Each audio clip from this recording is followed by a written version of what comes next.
Bonsoir à tous, sur France 3 Pays Gardois ce soir, raccordement à l'eau potable refusé pour des quartiers nîmois et un photographe botaniste à Villeneuve-les-Avignon. C'est le résultat de 20 ans d'exploration sur toute la planète. Voici le travail d'un photographe botaniste, c'est à voir à l'abbaye Saint-André à Villeneuve-les-Avignon.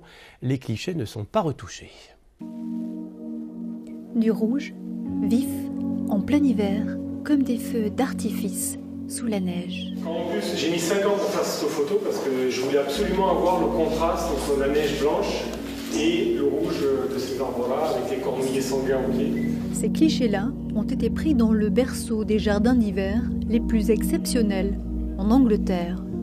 Cédric Paulet, artiste botaniste et voyageur, a sélectionné ceux dont le rouge cuivré reflète les sols de l'abbaye. En fait, j'ai eu un vrai coup de foudre, une révélation avec un vieux chêne en Angleterre quand j'ai fait mes études de paysagiste. Et je suis tombé nez à nez face à un vieux chêne. Alors, a priori, l'écorce d'un chêne, il n'y a rien d'exceptionnel, hein, c'est monochrome. Mais là, il était très tourmenté. Il m'a un peu appelé, quoi. Il m'a dit « prends-moi en photo ». Et donc, il n'y avait pas de fleurs, il n'y avait rien à prendre en photo dans le jardin. J'ai pris cette photo d'écorce et tout a commencé de là en 1999.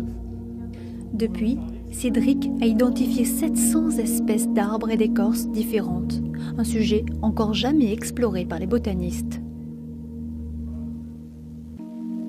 Ici, la peau d'un palmier, comme un bustier de femme, révélé sous les 4 premières couches d'écorce, nommé le Washingtonia robusta.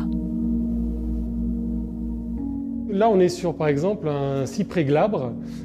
Il a la particularité, vous voyez, même une fois coupé, l'écorce garde cette coloration vraiment très vive, rouge violacé.